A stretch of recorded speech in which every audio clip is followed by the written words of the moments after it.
أحبك ربي. قل إن كنتم تحبون الله فاتبعوني يحببكم الله ويغفر لكم ذنوبكم والله غفور رحيم.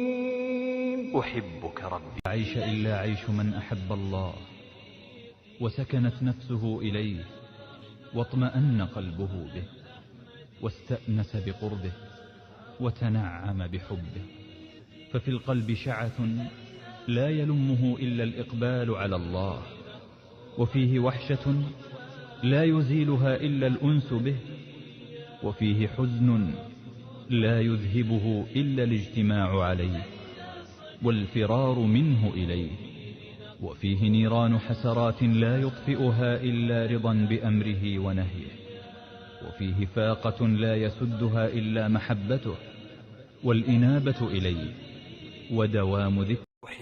برنامج أحبك ربي قريبا على قناتنا.